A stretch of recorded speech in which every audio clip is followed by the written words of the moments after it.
모든 것을 기억하는 남자가 있습니다. 그는 사랑하는 한 여자의 듬직한 남편이고 사랑스러운 한 아이의 아버지이자 실력이 출중한 형사입니다. 하지만 그의 현실은 과거와는 180도 다른 삶을 살고 있죠. 150kg이 넘는 몸무게, 지저분한 행색, 하루하루 죽지 못해 사는 남자 에이머스 데커. 그날이 오기 전까지는 그는 이렇게 살아가게 될 것이라는 것을 생각을 하지 못했었죠. 안녕하세요. 오늘 소개해드릴 책은 세계에서 가장 성공적인 범죄 소설가라 불리는 작가 데이비드 발다치의 책 모든 것을 기억하는 남자입니다. 미식축구를 좋아했던 평범한 남자아이가 있었습니다.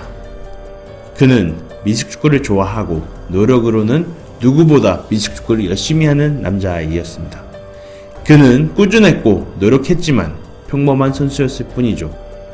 그리고 그 아이는 평범한 아이들처럼 흔한 이성과의 연애, 완만한 인간관계 등 어디서든 볼 수 있던 평범한 소년이었습니다.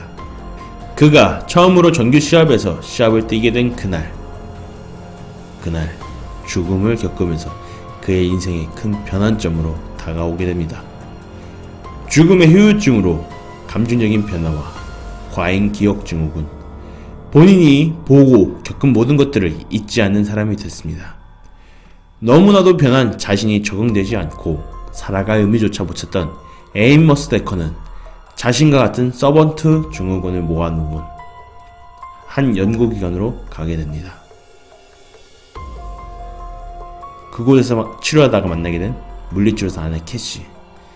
그녀와의 연애로 인해 그는 더 이상 방황을 하지 않습니다. 그리고 그는 경찰이 됩니다. 부상을 입어서 예전만큼은 아니지만 누구보다 뛰어난 피지컬을 지닌 전직 미식축구 선수. 이제는 본 것이라면 모든 것을 기억하는 서번트 증후군의 그는 뛰어난 성적으로 경찰이 되어서 뛰어난 경찰이 됩니다. 그날이 오기 전까지는 말이죠. 문제의 그날, 그는 오랜 잠복 근무를 마치고 집에 돌아왔습니다.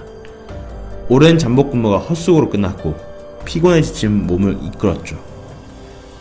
그리고 힘들게 도착한 그날, 처참하게 살해된 그의 가족들을 보게 됩니다. 처음 발견한 사람은 처남 조니섹스. 목에는 한쪽 귀에서 다른 쪽 귀까지 쭉 이어지는 자상이 나 있었습니다. 오랜 경찰의 경력을 가진 그는 범죄 현장을 여기저기 밟고 다니면 안 된다는 것을 알았지만 본능적으로 무시해버리고 자신의 아내가 있는 방으로 달려갑니다. 그리고 도착한 방 안에서는 침대 옆 바닥에 머리에 총 맞은 채로 사망한 사랑하는 아내 캐시, 그리고 사랑하는 자신의 딸 몰리는 자신의 침실에 딸려있는 욕실 변기 위에서의 교살. 결국 데커는 누구보다 뛰어난 형사였지만 범인은 흔적조차 찾을 수 없었고 자책감에 시달리며 괴로워하다가 집과 직업을 잃고 노숙자나 달아오는 신세로 전락합니다. 그러나 2년 뒤 약에 취한 것 같은 세바스찬 레오폴드라는 남자가 경찰서로 걸어들어와 범행을 자백하면서 모든 것은 달라지게 됩니다. 그는 데커가 세븐일레븐에서 자신을 무시했기 때문에 그의 가족을 죽여버렸다고 자백합니다. 그러나 실물을 접한 세바스찬 레오폴드를 보고 데커는 그가 진범일 리가 없다고 생각하게 됩니다. 그의 기억에는 세바스찬 레오폴드라는 사람은 전혀 없었고 데커는 과잉 기억 증후군, 즉 모든 것을 기억하는 사람이기 때문인 것이죠. 한편 그 와중에 데커가 졸업한 맨스필드 고등학교에서 총기 난사 사건이 발생해 학생 4명과 교직원 3명이 희생당합니다. 그리고 범인은 마법처럼 사라진 가운데 여러가지 의문점을 남깁니다. 뛰어난 형사였던 데커조차 의문점만 남겨놓은 사건이 되었죠. 하지만 이 사건을 쫓아가던 데커는 데커 가족의 살인사건이 연관되었던 사실이 드러나면서 고등학교 살인사건은 전혀 다른 국면을 맞게 됩니다. 이제는 영리한 데다가 잔인하게 짝이 없는 범인을 잡기 위해 그의 능력을 10분 발휘해야만 하는 상황으로 치닫게 되죠.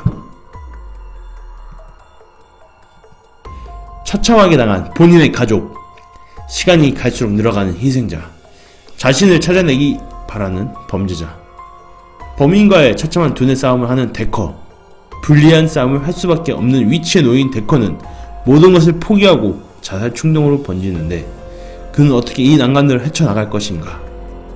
그리고 그는 정말로 범인과의 두뇌 싸움에서 이길 수 있을까? 라는 생각을 가지게 되었죠. 하지만 이 모든 난관들을 헤치고 결국 범인이 누군지 알게 되었지만 범인이 범인을 노리는 이유를 알 수 없는 데커, 그 와중에 그의 머리 위에서 농락하는 범인.